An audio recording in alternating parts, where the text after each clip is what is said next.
NTS වලට බඳවා ගැනීම සිද්ධ කරන්නේ කවද්ද සිලෙක්ටඩ් ලිස්ට් එකේ ඉරිපත් වීමට අවස්ථාව ලැබිලා තියෙන්නේ හෙද උපාධිධාරීන්ගෙන් 689කට විතර. සමුක පරීක්ෂණයෙන් සමත් වන හෙද උපාධිධාරීන්ගේ නාම ලේඛනය සෞඛ්‍ය අමාත්‍යාංශයේ වෙබ් අඩවිය වෙන තීම් ලිපි සෞඛ්‍ය අමාත්‍යාංශයේ ශ්‍රවණාකාරයේදී නොවැම්බර් මාස 1 වෙනි දින ලබා ගන්න පුළුවන්. සින් මිඩ්වයිෆ්, ෆාමසිස්ට්, MLT යන වෘත්තීන් පිළිබඳව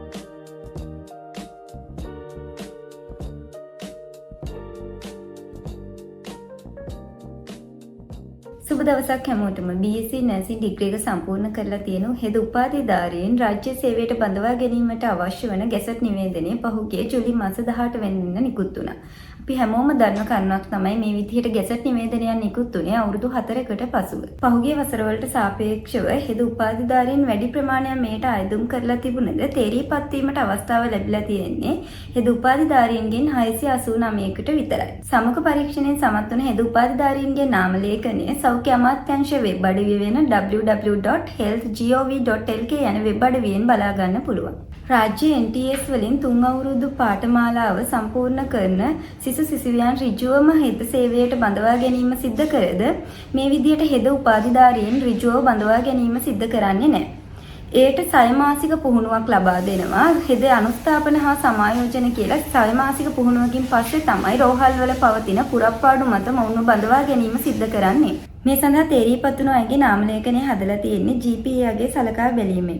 මාස 6 පුහුණුවට බඳවා ගැනීමේ පත්වීම් ලිපි ප්‍රදානය වෙනුවෙන් සංකේතාත්මක පත්වීම් ලිපි ප්‍රදාන උත්සවයක් සෞඛ්‍ය අමාත්‍යාංශය විසින් සංවිධානය කරලා තියෙනවා. ඒක පැවැත්වෙන්නේ ජාතික රෝහලේ බාහිර රෝගී අංශයේ ශ්‍රවණාගාරයේ. ඔවුන් මේ මාසයේ 31 වන දින පස්වරු 12:30 වන විට නියමිත හෙද නිලැඳුමෙන් සැරසී පැමිණිය යුතුයි. එෙහිදී Tamanගේ අනන්‍යතාවය පෙන්වීමට ඩෙන්ටි කාඩ් එක, පාස්පෝර්ට් එක හෝ ඩ්‍රයිවිං ලයිසන් එක අරගෙන ඉන්න ඕන. අනිකුත් සෙසු උපාධිධාරීන්ට කියන්නේ නාම ලේඛනයේ නම් සඳහන් වන 201 සිට 689 දක්වා වන උපාධිධාරීන්ට තම පත්වීම් ලිපි සෞඛ්‍ය අමාත්‍යාංශයේ ශ්‍රවණාකාරයේදී නොවැම්බර් මාස 1 වෙනි දින ලබා ගන්න පුළුවන්.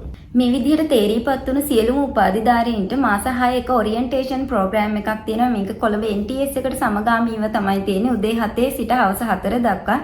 මෙහිදී NTS එකේ අවසන් වසර සිසුවෙකු ලබා ගන්න දීමනාව ලබා ගන්න අවස්ථාව තියෙනවා. අපේ රටේ රාජ්‍ය NTS වලින් අවුට් වෙන දරුවන්ට ඍජුවම රාජ්‍ය සේවයට බැඳීමට අවස්ථාව ලැබුණද මේ විදිහට සිව් අවුරුදු උපාධි පාඨමාලාව සම්පූර්ණ කරන දරුවන්ට ඍජුවම රාජ්‍ය රෝහල් වලට බැඳීමට අවස්ථාව ලැබෙන්නේ නැහැ. ඊට යම් කාලයක් ගත වෙනවා. අවුරුදු 4ක උපාධිය සම්පූර්ණ කරන්න ඕන. අවුරුද්දක් 2ක් 3ක් වගේ ඊට වඩා වැඩි කාලයක් ගැසට් එකක් එනකම් බලාගෙන ඉන්න ඕන. ගැසට් එක ආවට පස්සේ ඒට ආයුම් කරන්න ඕන. මෙහිදී KDU වගේ ප්‍රයිවට් යුනිවර්සිටි වල දරුවන්ටද මේට ආයුම් කිරීමට හැකියාව ලැබෙනවා. ඒ ආයුම් කරන දරුවන් ඉන්ටර්වියුස් තියෙනවා. ඉන්ටර්වියුස් වලින් තේරීපත් වෙන සීමිත සිසුන් 600ක් 700ක් 800ක් වගේ සීමිත දරුවන්ට තමයි රාජ්‍ය සේවයට බැඳීමට අවස්ථාව ලැබෙන්නේ. ඒකත් මාස 6ක ඔරියන්ටේෂන් ප්‍රෝග්‍රෑම් එකක් තියෙනවා. ඒ මාස 6 තුලදී NTS එකේ ෆයිනල් ඉයර් ස්ටුඩන්ට් කෙනෙක් ලබා ගන්න මාසික වැටුප තමයි ලබා ගන්න පුළුවන් වෙන්නේ. මේ මාස 6 වැටුපෙන් පස්සේද රාජ්‍ය රෝහල් වල පවතින පුරප්පාඩු මත තමයි සේවයට අනියුක්ත කරන්නේ. ඉදිරියේදී නර්ස් කෙනෙක් වෙන්න බලාපොරොත්තු වෙමින් ඉන්නවා නම් නර්සින් ඩිග්‍රී එකක් කරන්න බලාපොරොත්තු වෙමින් ඉන්නවා නම් එහිදී ඔබ තෝරගන්නේ NTS එකද එහෙම නැත්නම් ගවර්න්මන්ට් යුනිවර්සිටි එකේ BSc නර්සින් ඩිග්‍රී එකද කියන එක ඔබ තීරණය කරන්න. මේ දවස්වල හැමෝම කමෙන්ට්ස් වලින් අහන ප්‍රශ්නයක් තමයි NTS වලට බඳවා ගැනීම සිද්ධ කරන්නේ කවද්ද සිලෙක්ටඩ් ලිස්ට් එක දාන්නේ කවද්ද කියන එක. මේ පිළිබඳව මම ඊළඟ වීඩියෝ එකේදී කතා කරන්න බලාපොරොත්තු වෙනවා. ඔබට සෞඛ්‍ය ශාස්ත්‍රයේ තියෙන වෘත්තීන් වන නර්සින්, මිඩ්වයිෆ්, ෆාමසිස්ට්, MLT යන වෘත්තීන් පිළිබඳව යම් කරුණක් දැනගැනීමට තියෙනවා නම් කමෙන්ට් එකක් දාන්නත් අමතක කරන්න එපා. අපි තවත් දවසක අලුත් වීඩියෝ එකකින් හමු වෙමු.